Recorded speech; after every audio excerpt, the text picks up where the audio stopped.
In 2026, FIFA is taking the biggest gamble in the history of the beautiful game.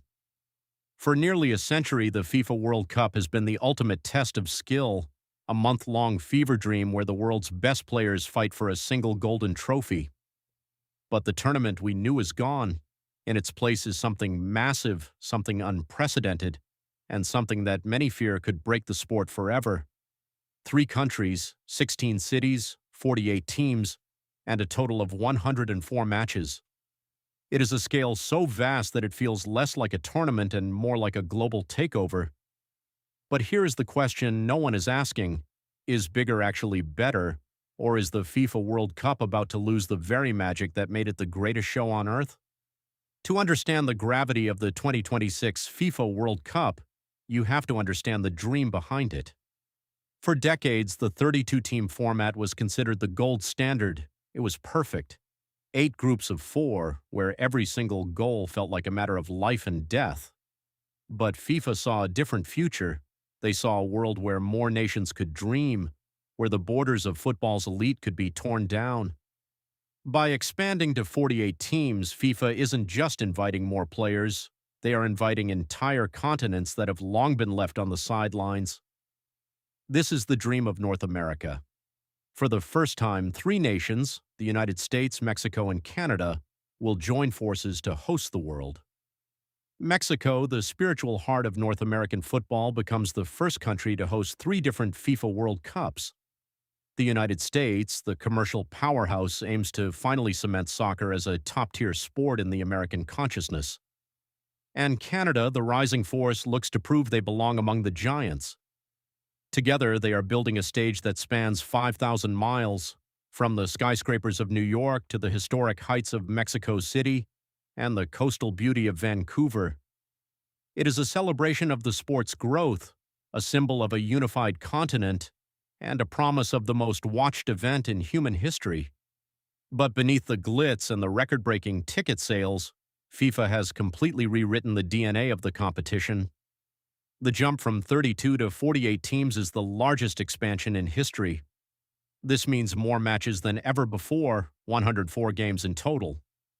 That is 40 more than the previous tournament in Qatar. For the fans, it means a month and a half of non-stop football. For the broadcasters, it is a goldmine. For FIFA, it is a projected $11 billion in revenue, but this expansion introduces a massive risk that could dilute the prestige of the trophy.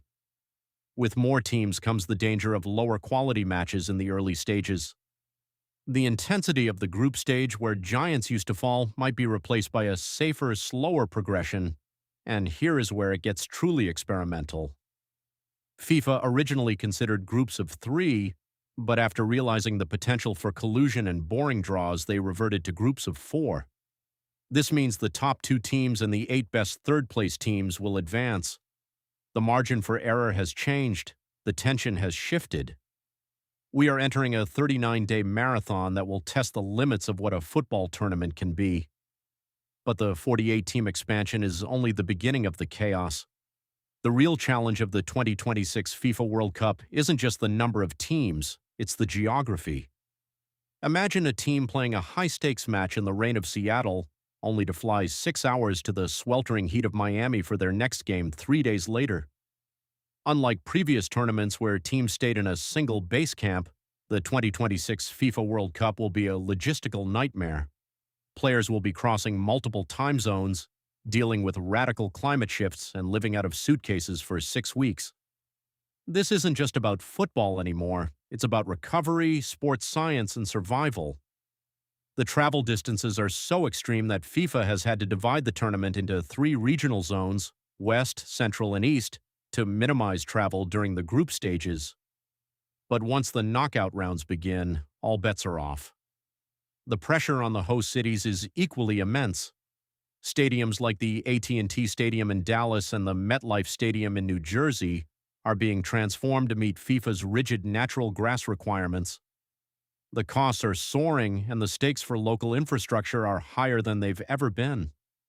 Will the transport systems of North America be able to handle millions of traveling fans moving between 3 different countries? The world is watching, and any slip-up could turn this grand experiment into a cautionary tale of overambition. Despite the risks, the 2026 FIFA World Cup will be defined by the stories told on the pitch. This is the moment for the host nations to define their legacy. For the United States, the pressure is internal. They have a young, talented generation playing in the top leagues of Europe. For them, 2026 isn't just about competing, it's about proving that the U.S. can finally be a football nation. For Mexico, it's about the soul of the game. The Estadio Azteca is a temple of football, the place where Pelé and Maradona were crowned. They want to show the world that the heart of football still beats loudest in Mexico. And for Canada, it's about respect, showing that they are no longer just a hockey nation. But the giants of the world won't make it easy. Argentina will likely be entering a post-Messi era, or perhaps one final miraculous dance. Brazil is desperate to end a decades-long drought and reclaim their throne. France and England boast squads with terrifying depth, while Spain's technical mastery continues to evolve. In a 48-team field, the path to the final is longer and more treacherous than ever. One bad day, one moment of fatigue from a cross-continental flight, and a favorite could be sent packing by a debutante nation with nothing to lose. That is the beauty and the horror of this new format. It creates a vacuum where anything can happen, and where the traditional powers of football must adapt or perish.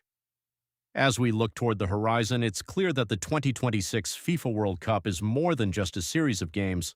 It is a pivot point for the entire sport. If successful, it will trigger an explosion of interest in North America that could rival the popularity of the NFL or the NBA. It could change the way football is marketed, broadcast, and consumed globally. We are witnessing the commercialization of the sport on a scale we've never seen. FIFA is betting that the world wants more games, more goals, more drama.